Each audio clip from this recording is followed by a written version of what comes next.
Oke, selamat siang warga belajar. Kita jumpa lagi dengan mata pelajaran sejarah di kelas 11 ini ya. Jadi tentunya pertemuan pertama ini kita akan membahas terkait kerajaan maritim Hindu-Buddha ya pada bab KI 1 ini. Jadi saya harapkan nanti warga belajar bisa menyimak pembelajaran ini dengan baik mungkin. Bila ada yang belum paham dan lainnya nanti bisa ditanyakan. Sebelumnya saya absen dulu kehadiran pada mapel sejarah ini ya. Saya harapkan nanti untuk warga belajar yang baru gabung maupun yang baru masuk nanti bisa lakukan absensi secara online. Nanti bisa klik, nanti akan kelihatan ya. Nanti semua akan kelihatan terpantau siapa saja yang belum absen dan siapa saja yang belum melaksanakan absensi. Oke, langsung saja kita indikator pertama yaitu kaitannya dengan Kerajaan Maritim Hindu-Buddha ya. Jadi saya harapkan nanti kalian tujuannya untuk hari ini adalah secara memperhatikan secara komprehensif yang ingin dicapai ya. Kemudian yang kedua, dialog dengan teman ya, diskusi. Jadi saya harapkan nanti jenengan bisa melakukan diskusi terkait materi ini. Bila ada yang belum paham maupun apa, nah itu nanti bisa ditanyakan bersama. Kemudian yang ketiga, kerjakan tugas-tugas soal latihan untuk mengetahui apakah materi yang akan dipelajari telah dikuasai ya, sehingga nanti jenengan bisa sejauh mana tahu kemampuan kalian materinya.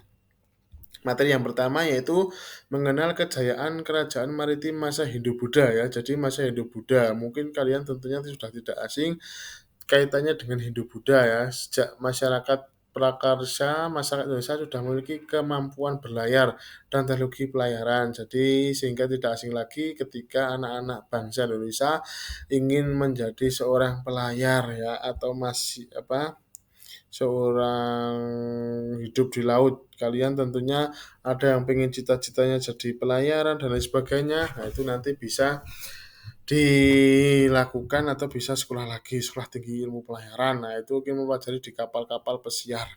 Kemudian teknologi pelayaran yang tinggi telah menjadikan nenek moyang bangsa Indonesia memiliki hubungan dengan berbagai bangsa lainnya. Salah satu bentuk hubungan tersebut menjadikan penyebar agama berkembang di Indonesia. Salah satunya di laut itu merupakan salah satu strategis untuk menyebar agama ya. Tentunya ya, seperti dulu, zaman dulu nenek moyang kita itu kan lewat jalur perdagangan, lewat laut, darat. Nah, itu salah satunya.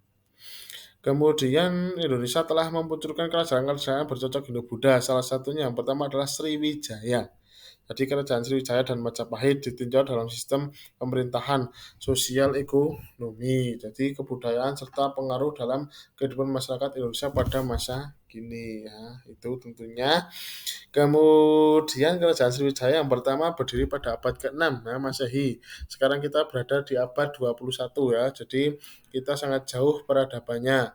Walaupun nanti nenek-nenek moyang kita sudah meninggalkan tradisi dan lain sebagainya sehingga kita harus bisa merawatnya, menjaga tradisi-tradisi yang menjadi adat di wilayahnya masing-masing. Kemudian selanjutnya dulu itu wilayah kekuasaan terbentang dari berbagai negara yang termasuk ASEAN sekarang ini. Salah satunya adalah Kamboja, Thailand, sebagian selatan, Semenanjung Malaya. Dulu sering berkesinambungan antara Sriwijaya dengan negara-negara tersebut. Ya, jadi karena letak geografisnya yang sangat luar biasa, Sriwijaya itu menjadi seorang kerajaan yang banyak didatangi oleh berbagai kawasan Asia Tenggara.